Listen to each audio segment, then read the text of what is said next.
آپ ڈاکٹر عامر لیاقت حسین صاحب. ڈاکٹر صاحب بہت بہت شکریہ وقت دینے کا.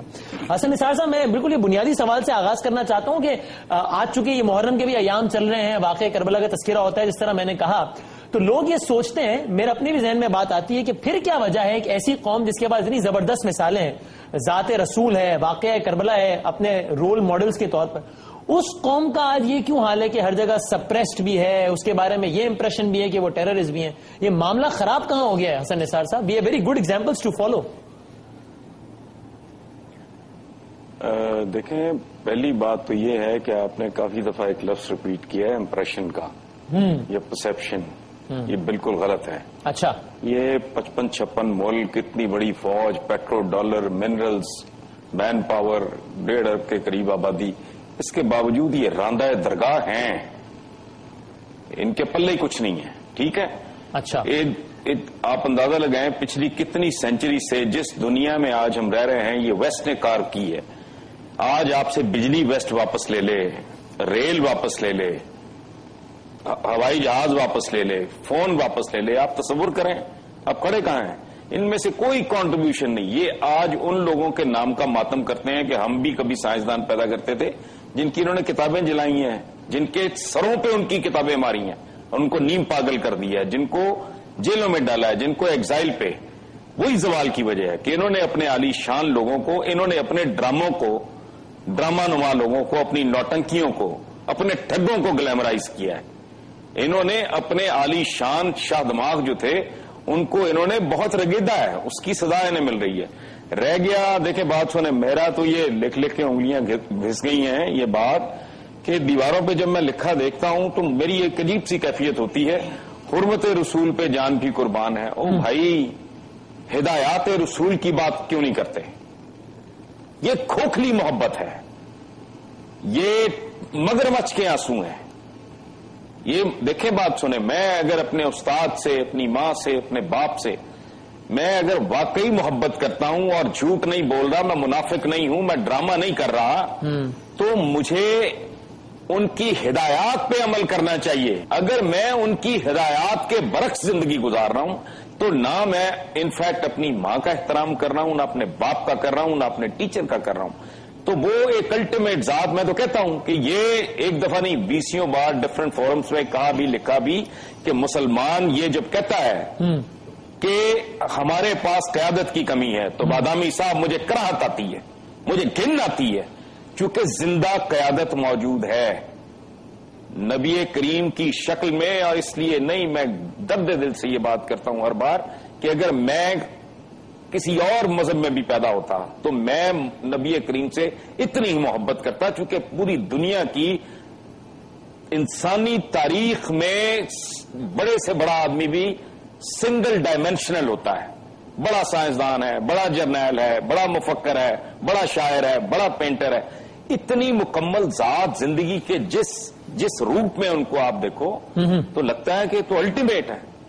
اتنی بڑی زندہ قیادت ہے بھائی, وہ ٹیچنگز ان کی موجود ہیں, مثالیں ان کی موجود ہیں, ان سے لے کے ان کے نواسے تک. اگر نہیں کر رہے تو یہ بدبختی ہے, یہ لعنت ہے, یہ پھٹکار ہے, یہ منافقت ہے. چلے میں اسی بات کو لے کے آگے بڑھتا ہوں. ہمارے راندہ درگاہ تو ہم خود ہیں. اگر عامر لیاقت صاحب جو بات کہہ رہے ہیں اگر آپ اس سے ایگری کرتے ہیں تو پھر اگر میں یہ کہوں, اس لیے کہ وہ آج کل کی بات نہیں کر رہے, وہ تو 14 سال پہلے واقعہ کربلا تک بھی لے جا رہے ہیں, اور اس سے پہلے عبد الرحمان ابن ملجم. تو پھر مسلمانوں کی حیثیت سے اس کا مطلب ہماری جو تاریخ ہے وہ پھر مطلب کوئی زیادہ قابل فخر نہیں ہے اس کا مطلب؟ نہیں, وہ 100% درست کہہ رہے ہیں. اس کے بعد کی ساری تاریخ, کل تک کی تاریخ, آج کی تاریخ میں بھی یہی کچھ ہو رہا ہے. اس ملک کو آزاد ہوئے 64 برس ہو گئے. ان کے مقتول بھی ہمارے اپنے ہیں اور قاتل بھی ہمارے اپنے. ایک بات میں دوبارہ ایکسپلین کرنا چاہوں گا. I am grateful to doctor Aamir Liaquat کہ انہوں نے تھوڑا اس کو تفصیل سے, میں مزید اس کی تفصیل عرض کروں. میں مثال یہ دے رہا ہوں, آقا پہ تو سب کچھ قربان, وہ تو الٹیمیٹ ایک ذات, ایک شخصیت ہیں. میں یہ بات کر رہا ہوں سمجھانے کے لیے, پھر ایک بار عرض کر دوں کہ میں اگر بیٹے کے طور پہ کہتا ہوں کہ میری اپنی ماں کی حرمت پہ میری جان بھی قربان, لیکن میں ہر وہ کام کر رہا ہوں جس سے میری ماں منع کر رہی ہے, تو اس کا مطلب ہے میں ایک منافق بیٹا ہوں. جو زبانی کلامی, زبانی جمع خرچ کی حد تک اگر میں کہوں کہ میں اپنے باپ کی عزت پہ میری جان قربان، یہ میں کہتا ہوں، یہ میں لکھتا بھی ہوں، میں نے اپنا گھر بھی بھرا ہوا ہے، اس کی دیواریں بھر رکھی ہیں، میں ہر وقت یہ بولتا بھی رہتا ہوں، لیکن میرا باپ ہر اچھا کام جو مجھے کہتا ہے میں وہ نہیں کرتا، ہر برائی، ہر بدی، ہر خباثت جس سے مجھے روک رہا ہے میں نہیں رکتا، تو اس کا مطلب ہے میرا وہ کہنا بے معنی ہے، کھوکھلا ہے، اور میں اللہ پاک کی قسم کھا کے کہتا ہوں کہ مسلمان اگر نبی کریم کے 10% ارشادات پہ بھی عمل کر لیں، یہ تو ایسے لوگ ہیں جو اپنے بچوں کو ناپاک دودھ دیتے ہیں، انہوں نے قدم قدم پہ کھانا سکھایا، اٹھنا سکھایا، بیٹھنا سکھایا، ملنا سکھایا، رخصت ہونا سکھایا، سفر کرنا سکھایا، مہمان بننا سکھایا، مطلب کیا نہیں سکھایا، ملاوٹ ہی چھوڑ دو۔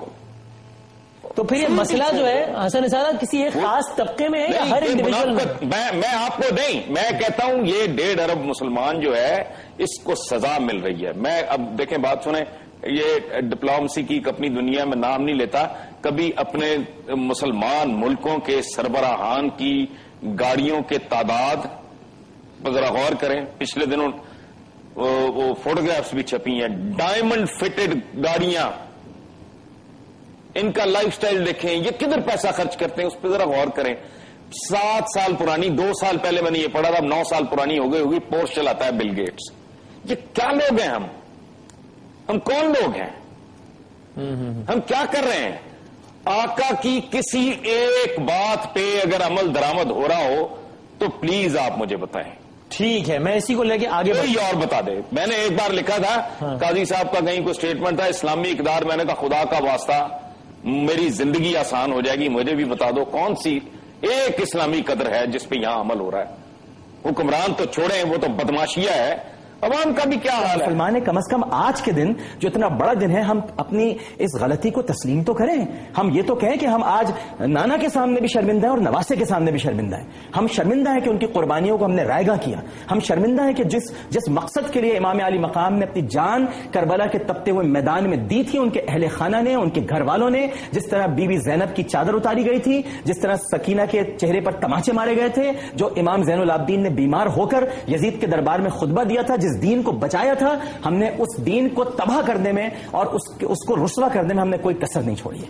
حسن نثار صاحب، یعنی یہ مجھے لگ رہا ہے آپ کی بات کو سیکنڈ کر رہے ہیں، تو اگر آپ یہ کہہ رہے ہیں اور جو ڈاکٹر عامر لیاقت صاحب بھی کہہ رہے ہیں کہ بھئی سازش نہیں ہو رہی، ہم نے خود نے سارا کام کیا ہے، تو جو ناقدین ہیں یا جو آپ کے پوائنٹ آف ویو سے اختلاف کرتے ہیں وہ بھی یہ کہتے ہیں معذرت کے ساتھ، یعنی وہ بھی ضرور کہتے ہیں کہ بھئی آپ امریکہ کو ایک جو ہے نا سیف ایگزٹ دے رہے ہیں، تو آپ کیا یہ کہنا چاہ رہے ہیں کہ امریکہ بڑا خیر خواہ ہے مسلمانوں کا، وہ کوئی سازش نہیں کرتا؟ یہ باتیں کہہ کر ناقدین کے خیال میں آپ ان کو سیف ایگزٹ دے رہے ہیں؟ نہیں بدامی صاحب، کیا بات کر رہے ہیں آپ ان لوگوں کی کیا اوقات ہے یہ اس کو سیف ایگزٹ دیں گے؟ جس کی بھیک پہ پل رہے ہیں یہ، جن کے اوزاروں، جن کے F-16، جن کی گندم کراچی کی سڑکوں پہ، عامر تو اس وقت بہت چھوٹے ہوں گے جب اونٹوں کی قطاریں پھرتی تھیں، اوپر ویٹ کی بوریاں ہوتی تھیں، امریکن ویٹ کی خیرات کی، اور گلے میں پلے کارڈ اس کے ہوتے تھے اونٹوں کے، thank you America. Safe exit دے دیں گے؟ کون کس کو کیا دے دے گا؟ یہ کس کی اوقات ہے؟ یہ تو ہوائی باتیں ہیں۔ 1.5 ارب بندہ ہے، مٹھی بھر لوگ تھے، دنیا الٹ پلٹ کے رکھ دی، اور کوئی سازش وازش نہیں ہے۔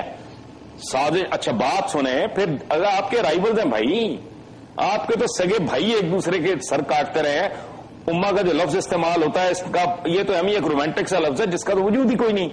یہ مجھے ایک بات بتائیں، سازش تو ذہین آدمی کا کام ہے۔ دیکھیں بات سنیں، آپ اگر ذہین آدمی ہیں اور میرے دوست ہیں، میں کہوں گا بہت، he is very smart, he is very intelligent, ٹھیک، جو آپ کو ناپسند کرتا ہے وہ کہے گا یہ مکار ہے۔ مکاری اور ذہانت میں تو بڑی تھن لائن ہے۔ سو وہ سازش ہے، آپ مٹی کے مدھو ہیں، آپ کے کھوپڑیوں میں مغز کی بجائے گوبر بھرا ہے، آپ بھی کریں سازش۔ لیکن اور یہ جو آپ نے بات کی اس کو بھی کلیئر کر دیں حسن نثار صاحب، ڈبیا جتنا نہیں، ہاں کیا میں تو یہاں پر یہ بحث کر رہا ہوں کہ مسلم امہ جو ہے وہ اس وقت اپنا کردار صحیح ادا کر رہی ہے یا نہیں کر رہی؟ آپ تو مسلم امہ کی ایگزسٹنس کو ہی چیلنج کر رہے ہیں، آپ کہہ رہے ہیں ہی کوئی نہیں، مسلم امہ کا تو وجود ہی نہیں ہے۔ اس کو سمجھائیں بھائی، 8 سال جنگ میں نے ایران عراق کی جنگ میں نے کرائی، 6 لاکھ 8 لاکھ بندہ، 6 لاکھ 1 کا 8 لاکھ 1 کا مارا گیا، میں نے مارا۔ وہ چڑھ دوڑا کویت پہ، اس کو روند کے رکھ دیا اس نے، میں نے کیا۔ شام کے اندر کیا ہوا؟ یہ آپس میں لڑتے مرتے صدیاں بیت گئی ہیں، کوئی نئی بات نہیں، کل کی باتیں ہیں. آپس میں کس طرح متصادم ہو جاتے ہیں، کس طرح ٹکرا جاتے ہیں، کس طرح ایک دوسرے کا ستیہ ناش کرتے ہیں، یہ صدیوں کی تاریخ ہے. مجھے بتائیں اسرائیل کس کی وجہ سے بنا تھا؟ بتائیں. یہ ان لوگوں کی وجہ سے بنا تھا جو دیکھیں سیکنڈ ورلڈ وار کا فیصلہ کیا کس نے؟ سلطنت عثمانیہ نے، فرسٹ ورلڈ وار کا. اور جرمنز کے ساتھ یہ گئے جو ایک احمقانہ فیصلہ تھا، شکست ہوئی جس کے نتیجے میں آپ بطور سپر پاور ختم ہو گئے. گورا ٹک اوور دی ہول ایریا. اور کون تھے؟ ہاشمیائٹس تھے جو ملے ان کے ساتھ. عرب کا یہ انجام کرنے کے لیے، اس کے ٹکڑے کرنے کے لیے یہ بکاؤ تھے سارے. یہ بکے ان کے پاس تو ان کا کاروبار پورا ہوا. ٹیپو مر گیا. کیسے مر گیا؟ سارا لشکر آپ کا تھا، گورے مٹھی بھر تھے. نواب سراج الدولہ مارا گیا. لارڈ کلائیو کلرک تھا، وہ باقاعدہ سولجر بھی نہیں تھا، وہ محرر کے طور پہ آیا تھا، کمزور قد و قامت کا آدمی تھا، وہ پروفیشنل سولجر نہیں تھا. اس کے ساتھ گنتی کے چند انگریز تھے، باقی کون تھے؟ بکسر کے میدان میں شاہ عالم کو برباد کس نے کیا؟ ہم نے کیا. یہ تاریخ کے نام پہ جھوٹ پڑھاتے ہیں، اپنی نسلوں کو جھوٹ پہ پال رہے ہیں. یہ ایک اور منافقت ہے ان کی، جس کی ان کو سزا مل رہی ہے. ان سارے لوگوں کو ٹیپو، سراج الدولہ، سارا مارنے والے کون تھے؟ چند گورے ہوتے تھے، باقی سارے ماشاءاللہ مقامی میرے آپ کے بزرگ. تو ایک چھوٹا سا امپورٹنس ہی رہ گئی ہے، مطلب آج کل کے دور میں بس یہی ہے معاملہ. ہم کہتے ہیں ذرا سمبولک امپورٹنس بھی نہیں ہے.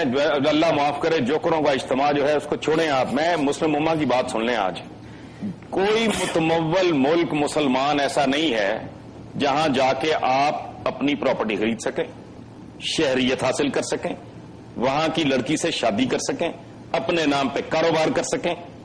ویسٹ میں جا کے آپ سب کچھ کرتے ہیں، ان کی بچیوں سے شادیاں کرتے ہیں، نیشنلٹی کی بھوک میں وہ آپ کو مل بھی جاتی ہے. آپ وہاں کاروبار بھی کرتے ہیں، وہاں آپ اپنی عبادت گاہیں بھی بناتے ہیں، پھر آپ کو شرم نہیں آتی. جو آپ کے نام نہاد برادر اسلامی ملک ہیں وہاں کوئی شہریت لے کے تو دکھائے. نام کیا لینا؟ بات سمجھ میں آ رہی ہے نا میں کیا کہہ رہا ہوں؟ شہریت پہ وہ دھتکار دیتے ہیں. وہ ایک کفیل نامی آدمی ہے، اس کے نیچے آپ کو لگا دیتے ہیں، جو جب دل کرے ٹھوڈا مار کے آپ کو باہر نکال دیں، تال رفیق کر کے. حقارت کا سلوک ہوتا ہے. یہ آپ کی امہ جس کے پاس چار، وہ کل تک چاہے بھیک مانگ رہے ہوں، خود ہی پاکستان بننے سے پہلے بھکاریوں کی طرح یہاں آتے تھے. بس پیٹرول نکل آیا. اور پیٹرول بھی کس نے نکالا؟ کس نے بتایا کہ یہ جو گارا ہے، یہ جو کیچڑ ہے، اس سے بہت مال بن سکتا ہے، اس کا یہ استعمال ہے. کون سی امہ؟ ہاں وہ دو مسلمان ممالک، اس میں شاید کوئی عزت ہوتی ہو، جو دونوں ہی ایک جیسے بھوکے ننگے جاہل ہوں گے. جن کے پاس پیسہ آ گیا ہے وہ دھتکارتے ہیں، وہ آپ کو منہ نہیں لگاتے. 30 سال، 35 سال، 40 سال سے لوگ وہاں کام کر رہے ہیں. نیشنلٹی کا تصور نہیں ہے. اپنے نام پہ کاروبار نہیں کر سکتے، اپنے نام پہ پراپرٹی نہیں لے سکتے، اپنے نام پہ بغیر وہ کفیل کے وہ اب بینک اکاؤنٹ نہیں کھول سکتے. آپ کو شرم نہیں آتی بات کرتے ہوئے ویسٹ کے بارے میں، جو آپ کے لیے دروازے کھول دیتا ہے کہ آؤ یہاں گند ڈالو، جو کرنا ہے کرو. یہاں ہماری لڑکیوں کو بھی ایکسپلائٹ کرو، ان کے ساتھ شادیاں کر کے نیشنلٹی لے کے ان کو ڈیورس بھی کرو، یہاں کاروبار بھی کرو، یہاں رنگ برنگے وہ فراڈز بھی کرو. وہ آپ پہ دروازے نہیں بند کرتے. اچھا کمال کی بات ہے، وہاں بیٹھ کے جو ان ملکوں کے خلاف جس برتن میں کھاتے ہیں اس میں چھید کرتے ہیں، باز نہیں آتے. اس کے باوجود وہ اکوموڈیٹ کرتے ہیں، وہ نکالتے نہیں، دھتکارتے نہیں. مسلم ورلڈ جو کھاتا پیتا ملک ہے، ذرا جا کے تو دکھائیں. برونائی کے پاس پیسے کی کمی ہے، وہ کیوں نہیں 5, 7, 10 لاکھ پاکستانیوں کو وہاں اکوموڈیٹ کر لیتے؟ انہیں پتا ہے یہاں آ کے گند ڈالیں گے. پیسے کی کمی ہے، بے شمار ملک ہے، وہ نہیں منہ لگاتے آپ کو. بڑی ویسٹ آپ کو گود میں رکھ لیتا ہے. ٹھیک ہے، میں گود میں بیٹھ کے آپ ان کی داڑھی کھینچتے ہیں. ویسٹ صرف شہریت نہیں دیتا بلکہ آپ کی پیپر میرج کو بھی ایکسپٹ کر لیتا ہے. آپ تو جعلی شادیاں بھی کرتے ہیں وہاں جا کر. حسن نثار صاحب یہ بتانا بھول گئے، ہم تو جعلی شادیاں بھی کرتے ہیں وہاں جا کر. اور ہم جو یہاں بڑے میں نے کہا ہے نا جی کہ ان کی لڑکیوں کو ایکسپلائٹ کرتے ہیں. ہاں پیپر میرج کر لیتے ہیں. اسی طرح اشارہ جی جی جی جی جی جی. تو مطلب یہ ہے کہ یہ تو حقیقت ہے. اب مطلب ان کی کسی بات آپ اگر ایک جذبات میں آ کر، میں نے جیسا کہ شروع میں عرض کیا تھا کہ اگر حسن نثار صاحب کی باتوں کو آپ ایک مخصوص اینک لگا کر اور ڈیفینڈ کرتے ہوئے اپنے موقف کو جھٹلانے کی کوشش کریں تو آپ افلاطون کا ایک جملہ ہے وہ میں عرض کر دیتا ہوں کہ بچے اگر اندھیرے سے ڈر جائیں تو تعجب نہیں، لیکن بالغ روشنی سے ڈرنے لگیں تو یہ حیرت کی بات ہوگی. کیا ویسٹ میں بہت عمل ہے، وہاں بہت کردار ہے، وہاں تو کلب جی کھلے ہوئے ہیں، وہاں تو لیسبینز، قرآن میں ان کا ذکر ہے واضح طور پر، آپ پڑھ لیجئے کہ ان کو دنیا کی طلب ہے، ہم نے ان کو دنیا دے دی. ہم تو آخرت کے طلبگار ہیں نا بادامی صاحب، ہم تو آخرت کی طلبگار ہیں. ہمیں تو دنیا بھی چاہیے، دنیا اس لیے چاہیے تاکہ ہم عمل کریں، اور آخرت دنیا کے اعمال کی کھیتی ہے. تو ہماری دعا تو یہ ہے نا، ربنا آتنا فی الدنیا حسنہ وفی الآخرۃ حسنہ وقنا عذاب النار وادخلنا الجنۃ مع الابرار یا عزیز یا غفار یا رب العالمین. تو ان کو تو دنیا ملے گی، ان سے وعدہ تھا دنیا دینے کا، انہیں دنیا ملے گی، اس لیے کہ وہ دنیا کے طالب تھے، دنیا کے متلاشی تھے. ہم دنیا اور آخرت دونوں کے طالب ہیں. دنیا میں ہمیں عمل کرنا ہے آخرت کے لیے. تو کیا آپ نے دنیا میں عمل نہیں کرے تو دنیا سے بھی گئے، تو پھر آخرت سے بھی گئے، دونوں سے گئے. پھر یہ تو اب آخرت میں تو جب یوم نجات کا مالک میدان حشر میں جب اعمال نامے پیش کیے جائیں گے تو اس کا فیصلہ تو اس وقت ہوگا. لیکن جو اس وقت ہماری حرکتیں ہیں جو ہم کر رہے ہیں، اور اس کے باوجود ہم اپنی شناخت پر اور اپنے مسلمان ہونے پر اظہار برتری کے طور پر اکڑتے ہیں، اٹھلاتے ہیں، اتراتے ہیں، تو قرآن کہتا ہے کہ خدا اترانے والوں کو پسند نہیں کرتا، اٹھلانے والوں کو پسند نہیں کرتا، اور خدا حد سے بڑھنے والوں کو بھی پسند نہیں کرتا. تو حسن نثار صاحب، اس پہ ذرا آپ بھی کامنٹ کریں کہ اگر ہم بحیثیت ایک معاشرہ، بحیثیت ایک سوسائٹی اخلاقی گراوٹ کا شکار ہیں، تو کیا وہاں پر اخلاقی پستی نہیں ہے؟ جہاں پر کلبز کھلے ہوئے، ہم جنس پرستی جائز ہے، جہاں پر اسکارف پہننا الاؤ نہیں ہے. بادامی صاحب، آپ اخلاق کہتے کس کو ہیں؟ عورت کے اسکرٹ کو اخلاق؟ او بھائی، ملاوٹ کرنا، جھوٹی گواہی دینا، بجلی کے کنڈے ڈالنا، 2 نمبر دوائیاں بنانا، دن میں 100 مریض دیکھنا، یہ ہے اخلاقی گراوٹ. یہ آپ نے کن چیزوں کو اخلاقی گراوٹ سمجھ لیا ہے؟ آپ کے نزدیک کیسینو اخلاقی گراوٹ ہے؟ یہ کیا بات کر رہے ہیں آپ تو منافقت کی معراج میں ہیں. کراچی سے لے کے لاہور تک جوا ہوتا ہے ریس کورس میں، اسٹیٹ کو ٹکا نہیں ملتا، پوری دنیا جانتی ہے ہوتا ہے. بیٹھے ہیں، پورا گند آپ نے چارپائی کے نیچے گھسیڑ کے اوپر سفید چادر ڈالی ہوئی ہے. آپ دیکھیں، بات سنیں، قرآن مجید میں یہ موجود ہے. عامر لیاقت صاحب مجھے کریکٹ کریں اگر میں غلطی کہیں کر رہا ہوں. اللہ